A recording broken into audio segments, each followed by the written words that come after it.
पंडित आप्पासाहेब जळगावकर यांचं नाव महाराष्ट्रातच नाही तर देशभरामध्ये एक स्वतंत्र हार्मोनियम वादक, बरोबर आहे का मॅडम?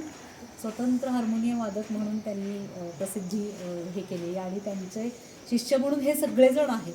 तर आता पुणे मुंबईकर पाहिले आपण तर बार्शीचा आमचा सुरेश पण आप्पांच्या सहवासात राहिला. एकच अशी काहीतरी आठवण सांग. आणि बाकी हे सगळे साथीदार आपल्या बार्शीमध्ये आले. मुंबई पुणेकरांची आणि बार्शीची अशी जुगलबंदी मस्त ऐकायला मिळाली. शास्त्रीय गायन, शास्त्रीय वादन ऐकायला मिळालं.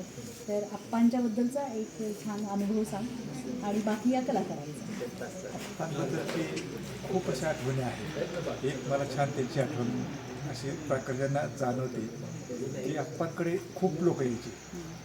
ते की महाराष्ट्रातून लोक त्यांच्याकडे यायचे. आले की त्यांना भेटायला यायचे, बोलायचे, त्यांच्या गप्पा चालायच्या, जवळजवळ तास 2 तास गप्पा चालायचे.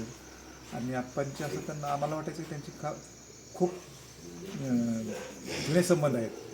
तो माणूस जो गेस्ट पाहुणा आलेला आहे त्याचे घराच्या बाहेर न पडत कोण माणूस होता म्हणजे इतके लोक ओळखायचे आप्पांना की आप्पा तरी पण त्यांना आल्यानंतर आपलेच आहेत आणि खूप त्यांचे चांगले संबंध आहेत चांगले, अशाच पद्धतीने ते बोलायचे. आप्पांबद्दलच्या आठवणी खूप आहेत. पण आप्पांची जन्मशताब्दी वर्ष असल्यामुळे आम्ही प्रत्येक महिन्याला एक कार्यक्रम करतो. पुण्यामध्ये काही कार्यक्रम झालेले आहेत, हैदराबादला एक कार्यक्रम झालेला आहे, बेळगावला एक कार्यक्रम झालेला आहे आणि ह्या महिन्यातला आपण बार्शीमध्ये घेतलेला आहे. तर एका फोनवरती उपेंद्र सहस्रबुद्धे यांनी एका फोनवरती विचारलं की कसं करायचं. म्हटलं घेऊयात, काही हरकत नाही.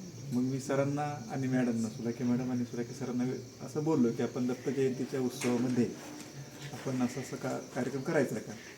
त्यांनी काय हां करूयात की काय हरकत नाही.